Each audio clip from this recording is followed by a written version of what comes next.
नमस्कार दोस्तों, मैं सागर स्वागत करता हूं आप सभी का मेरे YouTube channel exam so life में। बहुत बहुत धन्यवाद मेरे उन सभी साथियों का जिन्होंने मेरे चैनल को सब्सक्राइब किया, मेरी वीडियोस को लाइक किया और अपने कमेंट्स मुझे प्रोवाइड किए। ये जो वीडियो आज मैं आपके लिए लेकर के आया हूँ, ये टोटली पीडीएफ वीडियो रहेगी, जहाँ पर आप चाहें तो स्क्रीनशॉट्स ले सकते हैं। और जैसे कि मैंने आपको बताया था कि जो ये ग्रामीण विकास के लिए जो मैं स्कीम्स की वीडियो आपके लिए बना रहा हूँ, ये शॉर्ट्स वीडियो आपके लिए रहेंगी, जहाँ पर मैं कोशिश करूंगा कि मैं ज़्यादा से ज़्यादा जो स्कीम चलाई गई है केंद्र सरकार या राज्य सरकार द्वारा, वो आपके लिए मैं कवर अप कर पाऊँ। राइट, तो शुरू करते हैं बिना किसी देरी के आज की क्लास को। अगर आपको ये वीडियो अच्छी लगे तो प्लीज़ इसे लाइक करिएगा, शेयर करिएगा और मेरे चैनल को सब्सक्राइब करना ना भूलिएगा। और जो मेरे चैनल पर नए हैं, प्लीज़ नोटिफिकेशन बेल को ऑन करिएगा ताकि मेरे आने वाली वीडियोज़ की नोटिफिकेशन आप तक सबसे पहले पहुँचे। तो शुरू करते हैं आज की वीडियो को। देखिए, जो मैंने आपके लिए आज की जो पीडीएफ मैंने आपके लिए क्रिएट किया है, इसमें मैंने 3 कॉलम्स आपके लिए दिए हुए हैं, जिसमें पहले आपको स्कीम का ऑप्शन मिल रहा है पहले कॉलम में, दूसरे में आपको ईयर का ऑप्शन मिल रहा है और तीसरे में आपको एम का ऑप्शन मिल रहा है। यानी कि जो कार्यक्रम, योजना या संस्थान आपके लिए बनाए गए थे भारत के विकास या रोजगार कार्यक्रम को लेकर के, वो आपको बताए गए हैं पहले कॉलम में। दूसरे में आपको प्रारंभ वर्ष बताए गए हैं और तीसरे में इनके विवरण आपको बताए गए हैं कि इनके उद्देश्य क्या थे या फिर ये काम क्या करते थे, ये वगैरह। तो बात करते हैं प्रथम वित्त आयोग का गठन की। यानी कि ये जो मैंने आपके लिए यहाँ पर जो लैंग्वेज आपके लिए लिखी हुई है, ये सोशल मीडिया लैंग्वेज है। रीजन इज दैट कि कहीं ना कहीं पर मैं हिंदी में टाइप नहीं कर सकता हूँ, और ये जो लैंग्वेज मैंने आपके लिए यहाँ पर लिखी हुई है, ये सोशल लैंग्वेज है जो कि आप व्हाट्सएप या एफबी पर इस्तेमाल करते हैं। तो वो कहीं ना कहीं आप अगर इसका स्क्रीनशॉट ले लेते हैं तो वो आपके लिए कहीं ना कहीं पर बेनिफिशियल रहेगा। राइट, तो देखिए, प्रथम वित्त आयोग का गठन 1951 में हुआ था, संघ और राज्य सरकारों के बीच विभाजन युक्त करों के शुद्ध आगामों का वितरण के लिए। राइट, करते हैं फिर उसके बाद सामुदायिक विकास कार्यक्रम, जिसे सीडीपी का नाम दिया गया। 1952 में ये शुरू हुआ था समाज का स्वर्गीय विकास करने के लिए।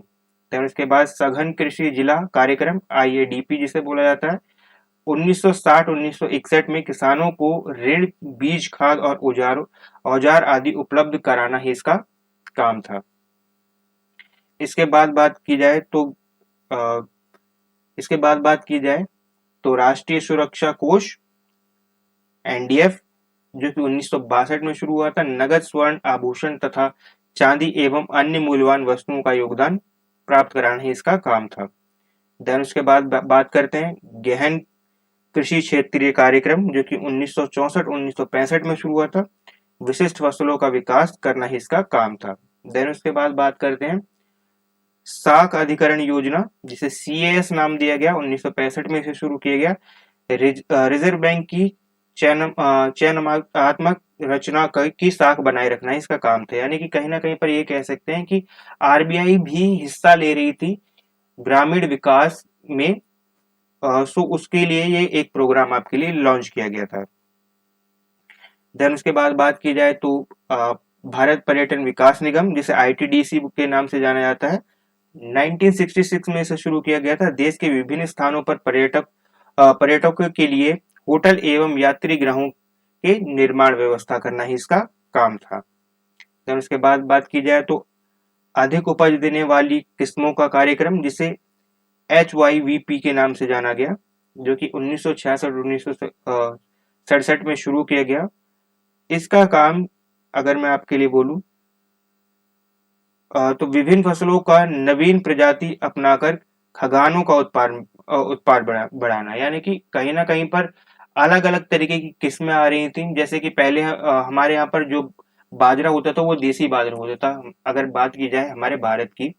तो कहीं ना कहीं उसके बाद हाइब्रिड आया। राइट, उसमें भी अलग अलग जो नंबर्स होते हैं। जैसे कि बात की जाए, फॉर एग्जांपल ले लेते हैं आलू का, तो आलू के लिए जैसे हमारे यहाँ पर पहले देसी आलू होते थे, देन उसके बाद में कहीं T7 आया, देन उसके बाद हाइब्रिड। यानी कि अलग अलग, जी आप समझ पा रहे होंगे, रिलेट कर पा रहे होंगे जो गांव से बिलोंग करते हैं इस चीज को।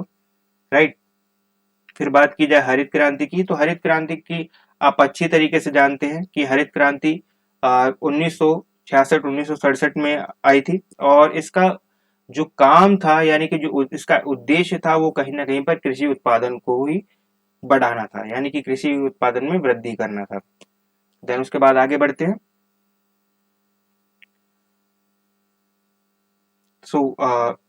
आगे आपके लिए है मल्टी क्रॉप प्रोग्राम, या फिर अगर मैं आपके लिए बात करूं हिंदी में बोलूं तो बहुफसली कार्यक्रम, राइट।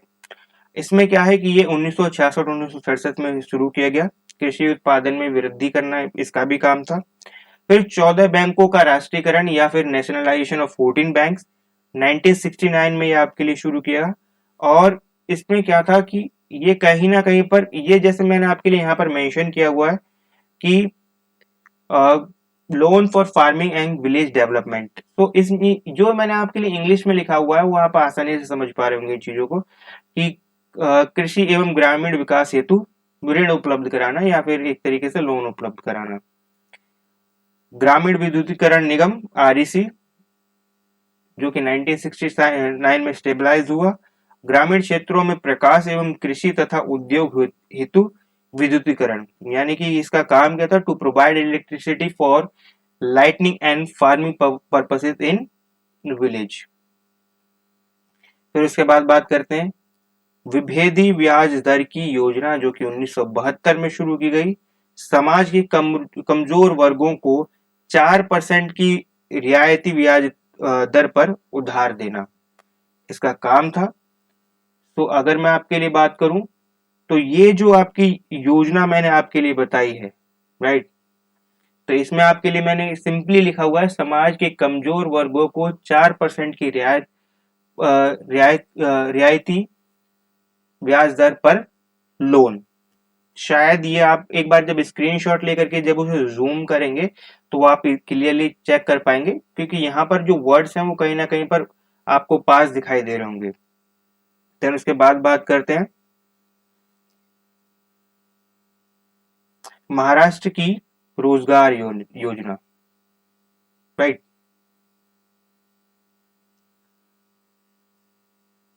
महाराष्ट्र की रोजगार योजना की बात की जाए तो ग्रामीण समाज के आर्थिक दृष्टि से कमजोर वर्गों की सहायता करना, या फिर कहा जाएगा, एक मैं इंग्लिश में आपके लिए बात करूं तो to provide facility to provide support to the economic backward classes of village, right.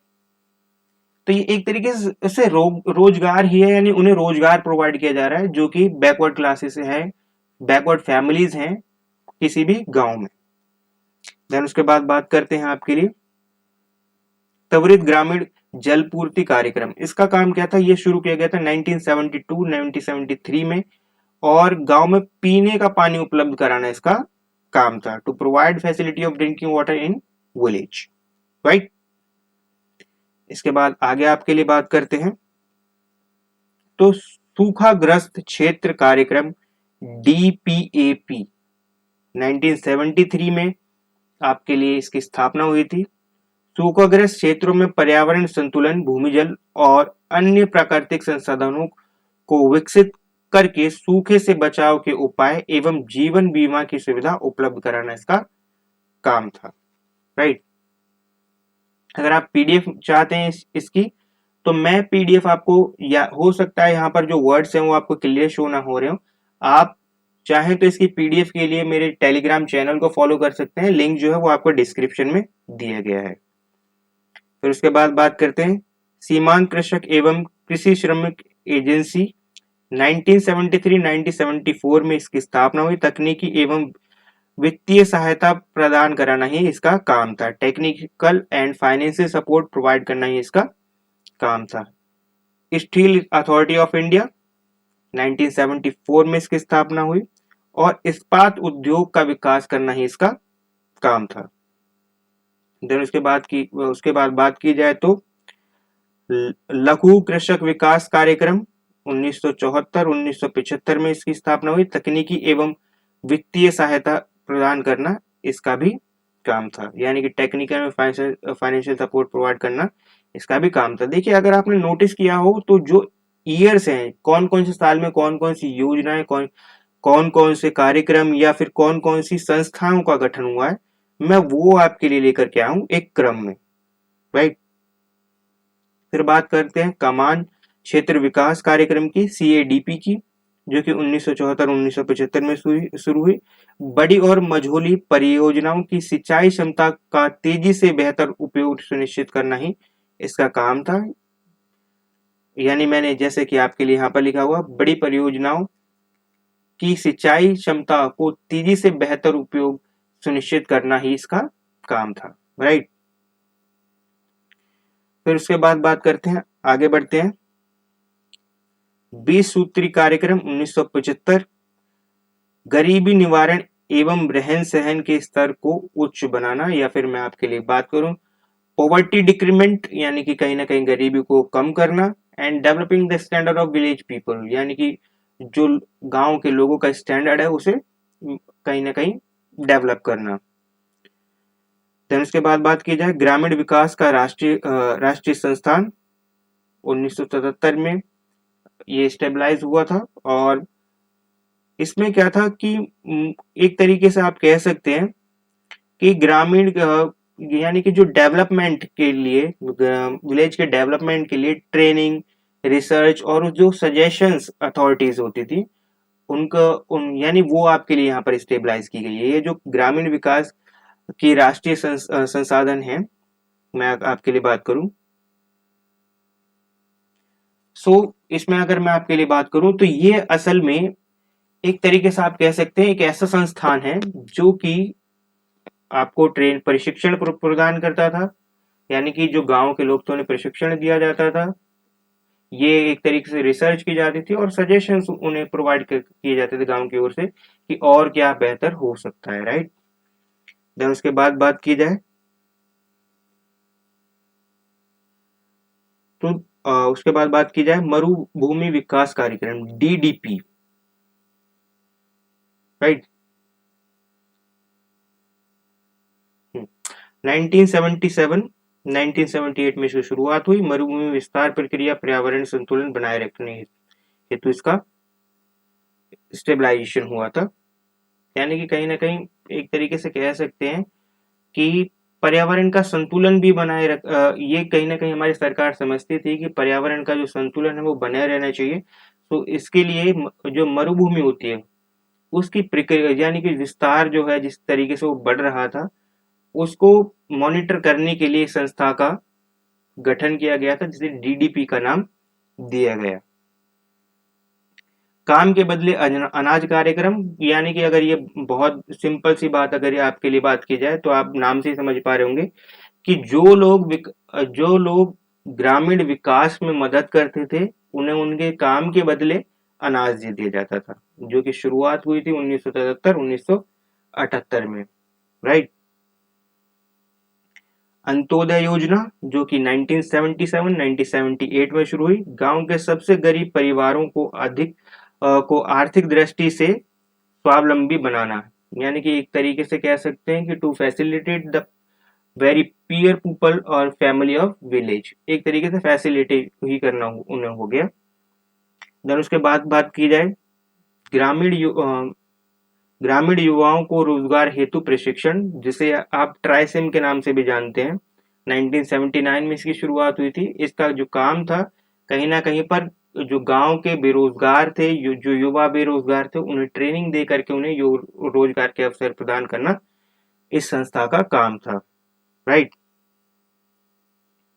समन्वित ग्रामीण विकास योजना IRDP 1980 में इसकी शुरुआत की गई। ग्रामीण गरीब परिवारों को स्वरोजगार हेतु ऋण की व्यवस्था करना, यानी कि कहीं ना कहीं पर जो अनएम्प्लॉयमेंट गांव में दिखाई दे रही थी उसके लिए कहीं ना कहीं जो बैंक थी, जो अथॉरिटीज थी, वो लोन प्रोवाइड कर रही थी लोगों को ताकि अनएम्प्लॉयमेंट कम हो सके।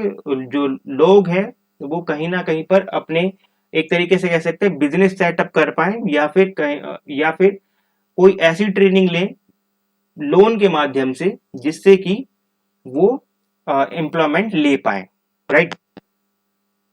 देन उसके बाद बात करते हैं राष्ट्रीय ग्रामीण रोजगार योजना NREP की। 1980 में इसकी शुरुआत हुई और इसका भी काम कहीं ना कहीं पर सेम ही था कि ग्रामीण गरीबों को लाभकारी रोजगार के अवसर उपलब्ध कराना, यानी कि अभी ये रोजगार की ही बातें चल रही हैं। देन उसके बाद बात की जाए DWCRA की, ग्रामीण क्षेत्रों में महिलाओं एवं बाल विकास कार्यक्रम, गरीबी की रेखा से नीचे गुजारा कर रहे, यानी जिन्हें BPL कहते हैं, बिलो पॉवर्टी लाइन, उन्हें उन महिलाओं के लिए रोजगार के अवसर प्रदान करना ही काम था इस संस्थान का, DWCRA का, यानी कि ग्रामीण क्षेत्रों में महिलाओं एवं बाल विकास कार्यक्रम। यानी कि दो काम थे, जैसे कि आपको नाम से मालूम पड़ रहा होगा। बिलो पॉवर्टी लाइन में जो बच्चे आ रहे हैं और जो महिलाएं आ रहे हैं, महिलाओं को रोजगार प्रदान करना, और जो बच्चे थे उनका सर्वांगीण विकास करना इस संस्था का काम था।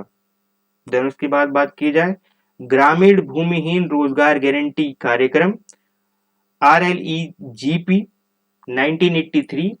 तो इसकी अगर मैं बात करें, भूमिहीन कृषकों एवं श्रमिकों को रोजगार उपलब्ध कराने हेतु इसकी शुरुआत हुई थी, राइट। तो कहीं ना कहीं पर आज हमने 30 से 32 योजनाओं को समझा है, संस्थाओं को समझा है। मैं उम्मीद करता हूं कि आपको ये वीडियो मेरी पसंद आई होगी। तो प्लीज मेरी इस वीडियो को लाइक करिएगा, शेयर करिएगा और चैनल को सब्सक्राइब करिएगा जो मेरे चैनल पर नए हैं।